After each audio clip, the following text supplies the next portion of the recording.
अस्सलाम वालेकुम। तो दोस्तों, स्टोरी रीडिंग के हिसाब से हमने अब सोचा, किसी दोस्त ने भी एडवाइस दी और कमेंट्स भी पढ़े, तो हम अब क्लास वाइज पढ़ते जाएंगे। अब क्लास 6 से हमने ये यूनिट नंबर 2 उठाया है, तो आज हम उसकी रीडिंग करेंगे। तो स्पेशली जो बच्चे हैं क्लासेस के, उनको भी हेल्प होगी, और जो बिगनर्स हैं उन्हें भी हेल्प होगी। और हम ग्रामर का स्ट्रक्चर भी इसके साथ पढ़ते चलेंगे, तो जो एडवांस पढ़ रहे हैं उन्हें भी इसमें हेल्प होती चलेगी। तो आज स्टोरी का जो नाम है वो है अ ड्रीम दैट, एक ख्वाब जो ब्रॉट अ बिग चेंज, जो एक बड़ी तब्दीली लाया। एक ऐसा ख्वाब जो बड़ी तब्दीली लाया। ये ब्रिंग है, ब्रिंग यानी लाना, ये उसका सेकंड फॉर्म है। लाया, लाया, ब्रोट। ब्रिंग का सेकंड थर्ड फॉर्म जो भी है वो ब्रोट बनेगा, थर्ड भी और सेकंड भी। ठीक है, लाया। ठीक है, अब पढ़ते हैं कि कैसे एक ख्वाब बड़ी तब्दीली लाया। कमाल वाज स्टैंडिंग, कमाल was standing at the railway station. कमाल खड़ा था, क्योंकि कंटिन्यूअस है। Standing at the railway station, कहाँ खड़ा था? रेलवे स्टेशन पर। वाज यानी ये पास्ट में खड़ा था। कहाँ? वाज जो है हमारा पास्ट कंटिन्यूअस के साथ लगता है, सिंगुलर हो जब, तो कमाल सिंगुलर है, ये पास्ट कंटिन्यूअस हो गया हमारा। ठीक है गाइस, तो standing at the railway station, कहाँ खड़ा था? रेलवे स्टेशन पर।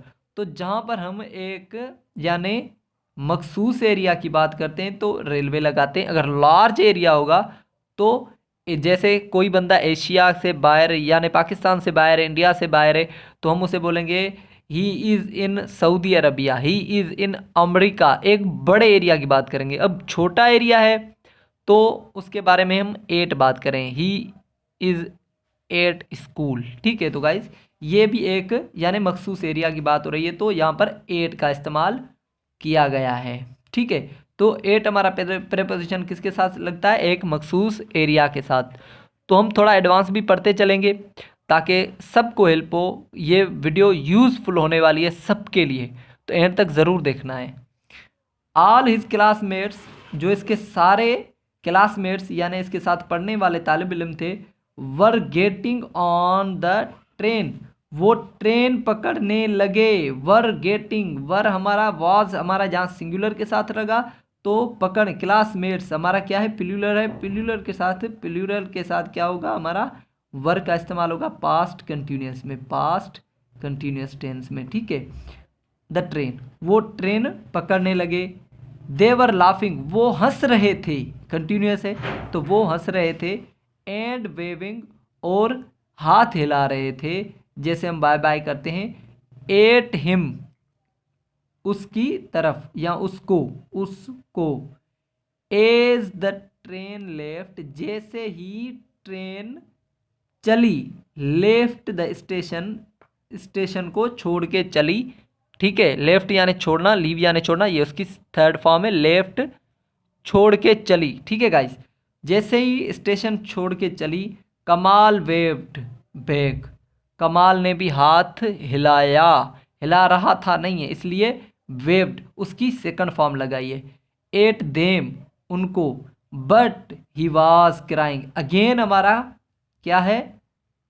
कंटिन्यूअस है। कौन सा? पास्ट, तो इसलिए ही सिंगुलर है तो उसके साथ वॉज लगाएंगे।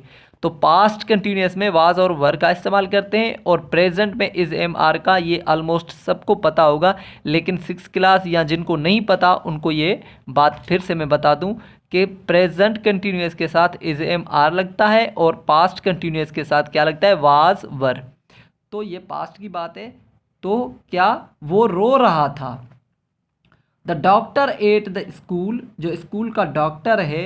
हेड सेड, उसने उसे कहा। अब हेड क्या है हमारा?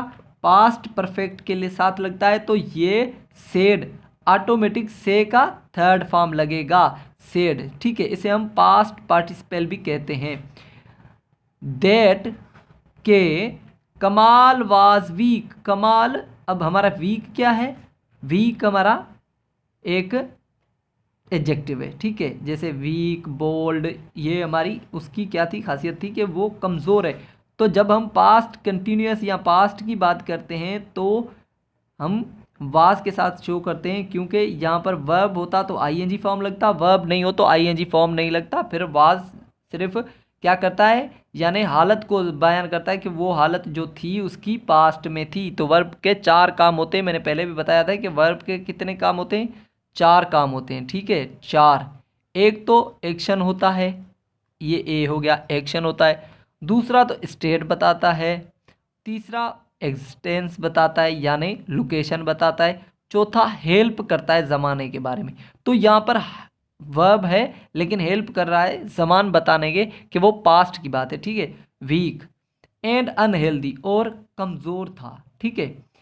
He should not be allowed, वो नहीं उसे इजाज़त नहीं थी। शुड नॉट बी अलोड, उसे इजाज़त नहीं थी। अलो यानी इजाज़त हो ना, उसे इजाज़त नहीं थी। थर्ड फॉर्म है टू गो, जाने की, टू लाहौर। अब यहाँ पर अब अगर हम थर्ड फॉर्म यानी ज़मान बता ही चुके हैं तो आगे हमें टू गो लगाया। टू गो के साथ ये इन्फिनेटिव क्या है, वर्ब है। To go to Lahore, Lahore जाने की इजाज़त नहीं थी।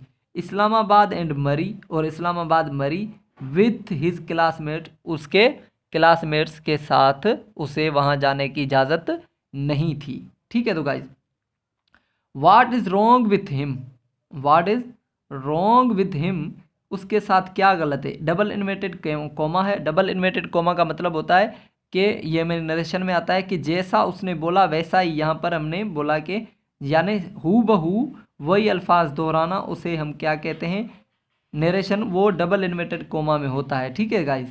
तो डॉक्टर ने क्या कहा, what is wrong with me, इसने डॉक्टर से क्या कहा, what is wrong with me, मेरे साथ क्या गलत है।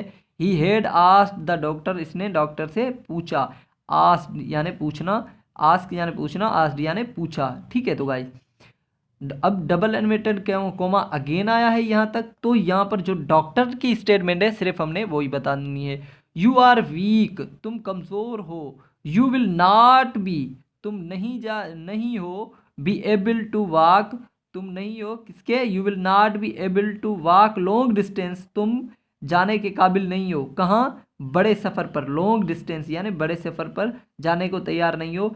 एंड क्लाइंब हिल, और तुम नहीं हो किसके, क्लाइंब, क्लाइंब यानी चढ़ना, हिल्स यानी पहाड़ियों पर चढ़ने के काबिल नहीं हो। रिप्लाइड द डॉक्टर, अब डबल इन्वर्टेड कोमा से निकल गई तो अब हमने अपनी बात बतानी है। जो बताने वाला है क्या कह रहा है, रिप्लाइड द डॉक्टर ने फिर कहा, ठीक है गाइस। बट लेकिन अगेन डबल इन्वर्टेड कोमा यहाँ तक जो भी डॉक्टर ने कहा सेम टू सेम ही बताएगा।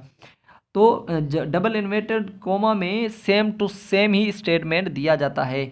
बट लेकिन I always walk to school, मैं हमेशा स्कूल आता हूँ, यानी स्कूल की तरफ आना, आना क्या होता है, वॉक टू स्कूल, वॉक यानी पैदल आता हूँ, ठीक है, वॉक करता आता हूँ, घूमता आता हूँ, मैं स्कूल आता हूँ। सेठ कमाल, कमाल ने कहा।